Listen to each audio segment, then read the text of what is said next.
just, brezel d'ar gizioù nevez. Ar gwelioù laik. Hag e lavaro, ez eus a machin ar gwelioù laik. Perak meus kas ouz ar pardonioù laik, plamour d'an dansou, a plamour d'an disursioù.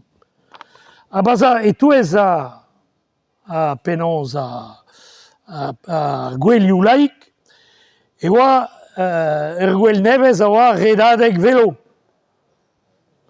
Redadegou velo. Hag e la eurvech. Ya gwisket oa rederien nevel pa vichen o vont en emwalhi.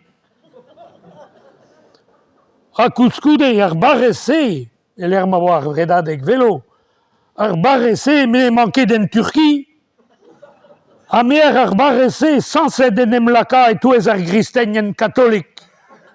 Mais a elit kredi, e oa ye redadeg merc'het, me ne helan ket komz deoc'h deus gwiskaman ar strinkellet.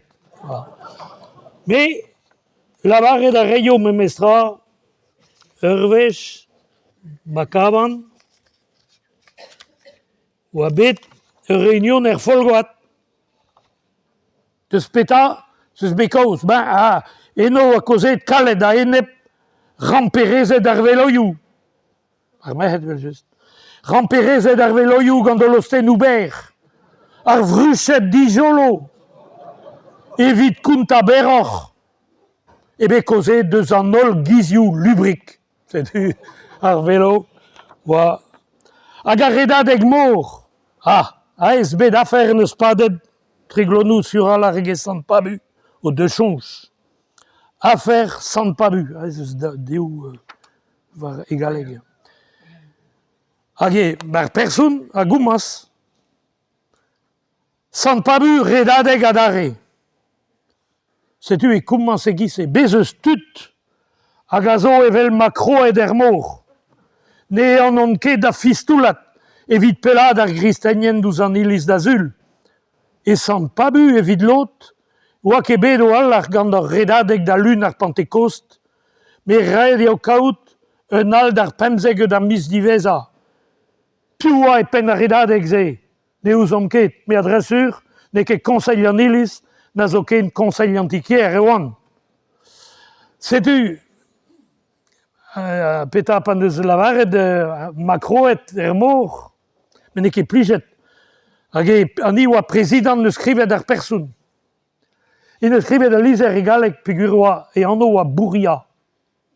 Hag e lare enez o ket ez bler e teu. Gant un anno evel se.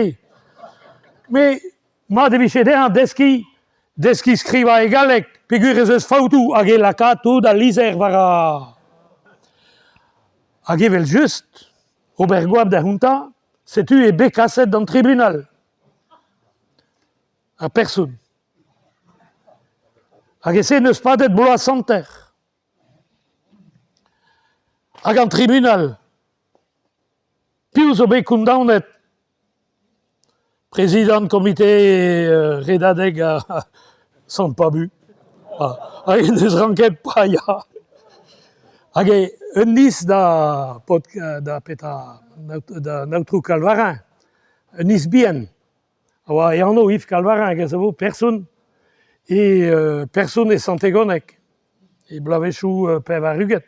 Hag e la redin spuntuziek gant an afer ze, quoi, penons, e neus gelet un tribunal, koundaouni e gile, hag e oa bede, setu, l'arrêt, il est tombé sur un juge comment penons a du gantan hag e paf, hag e bet he memesa. Se oa memez amzer, e oa afer sant pabu, afer an doa reskriva gant feiz a breiz, hag a he blavechou ze, e ben, an outrou perot zo bet kas e kuit deus plougerne lakiet kaset davant da skrignac, hag e persoun treglonou oa bet lavaret mont da irviliak.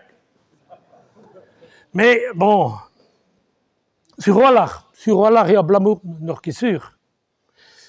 Me no a goulennet me mesachom, e treglonou, hag e bet losket e treglonou betek ar fin.